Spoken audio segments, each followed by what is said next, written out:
Sebentar lagi racun dalam tubuhmu akan merungut nyawamu. Kita pusaka ini agar jangan jatuh ke tangan Kang Racun. Biar saya dan Ki Paksi menghadang mereka. Istriku, selamatkan anak kita. Aku memilih mati daripada menyerah terhadap angkara murka.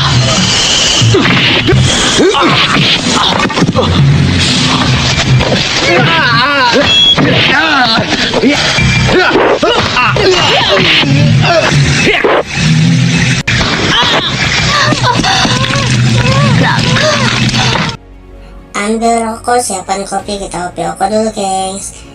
Tanpa lama-lama, tanpa banyak bacot di awal, ayo kita sikat. Dalam kesempatan kali ini gue akan mengulas sebuah film yang menceritakan tentang perebutan sebuah tombak yang masih tertancap di dalam gua. Konon ceritanya tombak itu pernah dimiliki oleh salah satu perguruan yang bernama Trisula. Namun salah satu muridnya telah berkhianat dan tega menghabisi gurunya. Mereka pun berperang. Seorang murid yang bernama Jody yang mencoba mempertahankan pusaka milik gurunya. Namun ia malah terkena golok beracun si murid yang telah berkhianat. Dan ia pun tewas, sementara istrinya bernasib sama. Beruntung anaknya ada yang menyelamatkan. Lalu bagaimana kisah selengkapnya? Oke, kita lanjut. Kisah bermulai dari seorang pemuda murid Panji Trisula.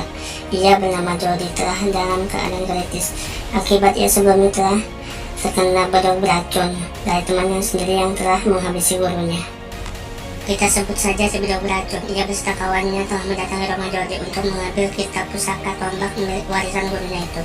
Jody beserta kawannya pun mengatur rencana, sementara istri dan anaknya pergi meninggalkan tempat tersebut dan membawa kitab pusaka warisan gurunya itu. Sebaiknya kita berpisah untuk mengelabui pengejaran musuh kita.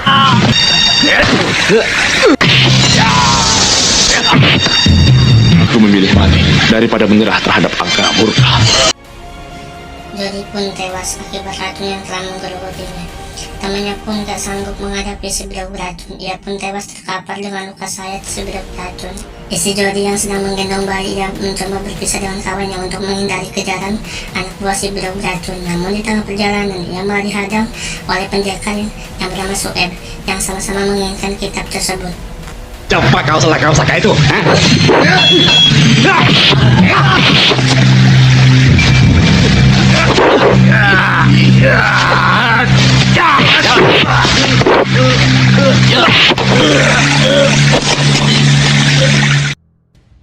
Soleh pun berhasil menghabisi anak buahnya Sueb, namun ia harus tewas secara mengenaskan di tangan guru anak buahnya. Di tempat lain, istri Jody yang sedang menggendong anaknya tengah dikejar oleh anak buahnya Sueb. Ia pun berusaha melawan. Walaupun dengan keadaan menggendong bayi, istri Jody pun ternyata lebih kuat daripada anak buahnya Sueb dan terbukti mampu menghabisi semua anak buahnya Sueb dengan cara mengenaskan. Namun sayang seribu sayang, ternyata Sueb menyerang dia dengan cara licik hingga membuat anaknya terlempar jauh ke jurang. Namun ada seseorang yang menyelamatkan.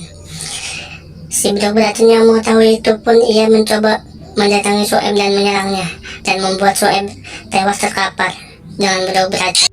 20 tahun kemudian, anak istri Jody yang terlempar jauh ke jurang kini ia telah tumbuh dewasa. Ia bernama Suyana yang diasuh oleh pendekar cebol dan mengajarinya teknik bela diri hingga ia menjadi pemuda tangguh. Saat ia mau kelembah si bedog beracun yang dihalangi anak buahnya, akhirnya mereka pun mengalah. Di tempat lain ternyata ada juga sekelompok orang yang mau kelembah si bedog beracun hingga ia dicegat dan terjadilah pertarungan. Supir, tidak usah berkelahi.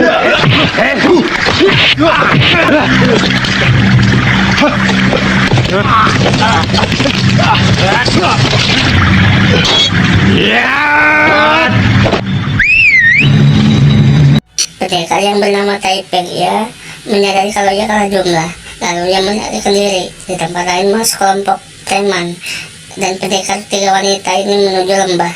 Lalu pas di jalan ia malah berpapasan dengan geng ratu. Namun ia diajak bergabung, namun ia malah menolaknya.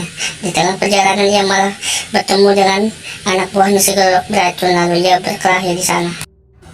Dua belah serangan pun dari kedua belah pihak tidak bisa dihindarkan hingga membuat mereka terkapar. Pendekar cebol dan Suyana yang sedang melintas di kawasan tersebut, ia tak sengaja berpapasan dengan dua gadis yang telah berkelahi dengan anak buah si bedog beracun. Lalu dengan inisiatif si pendekar cebol dan Suryana, ia membantu kedua gadis itu hingga membuat anak buah si bedug beracun tidak berdaya. Kedua anak buah si bedug beracun hanya dibuat mainan oleh si pendekar cebol dan Suryana. Lalu kemudian cewek berdua itu pun pergi meninggalkan mereka yang sedang bertarung. Pendekar cebol dan Suryana pun mengakhiri pertarungannya. Lalu di tempat lain si bedug beracun melarang muridnya untuk mencari kitab pusaka tersebut. Namun salah satu murid lawan telah menghabisi si bedug beracun dan mencuri petanya. Dengan gaya petantang petenteng, ia menuju lembah yang dimaksud. Putri si bedug beracun pun melarikan diri menghindari kejaran si murid lawan yang telah menghabisi ayahnya. Lalu si murid lawan itu dihadang oleh anak buahnya si bedug beracun yang lainnya, dan mereka pun bertarung. Dua serangan pun tidak bisa dihindarkan, hingga membuat anak buah si bedug beracun tewas oleh si murid lawan. Tempat lain, ada dua pendekar asing yang sedang bertarung dengan anak buahnya si Ratu Ular, hingga membuat anak buahnya si Ratu Ular tewas, dan terpaksa si Ratu Ular turun tangan untuk menghabisi kedua pemuda itu. Sang Ratu Ular pun mulai menjajal kemampuannya dan mencoba menerbangkan si pemuda itu hingga menembak dengan tongkatnya, anjing goblok. Lalu menghabisi satunya lagi hingga membuat kedua pemuda itu tewas terkapar dengan tongkatnya. Setelah menghabisi kedua pemuda itu, sang Ratu Ular pun menuju lembah Tengkorak, dan di sana ternyata Subali alias si murid lawan itu sudah ada di sana beserta Suryana, dan kedua wanita yang diselamkan batu lalu juga ada di sana. Konon katanya di sana akan terjadi gerhana. Tombak sakti itu pun akan keluar dengan sendirinya. Sang Ratu Ular pun telah siap untuk menghadapi Subali demi memperebutkan tombak sakti itu. Subali pun sesumbar bahwa tidak akan ada orang yang mampu menghabisi dia, karena mereka terlalu lemah untuk menghadapinya. Lalu sang Ratu Ular pun menyerang Subali, namun naas dia harus tewas terkapar oleh pukulan maut dari Subali. Dan Subali pun akan melawan Suryana. Namun Suryana memperingati bahwa dialah pewaris satu-satunya tombak sakti itu, karena dia keturunan langsung dari perguruan tinggi Panji Trisula. Namun Subali pun enggan mendengarnya karena ia merasa ialah pewarisnya. Keduanya pun tidak ada yang mau mengalah. Akhirnya pertarungan sengit pun terjadi. Dua beri pukulan dan tendangan pun tidak bisa dihindarkan. Pertarungan pun sangat sengit karena keduanya sangat sama-sama kuat. Saat pertarungan Subali dan Suryana lagi sengit-sengitnya, tiba-tiba tombak pusaka yang ditunggu pun akhirnya keluar dengan sendirinya.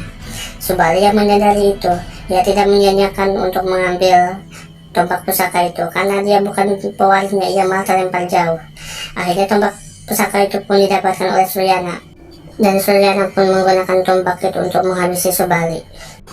Subali pun tewas tertancap di dinding gua oleh tombak pusaka, karena tombak pusaka telah menemukan pemiliknya dan pun berakhir.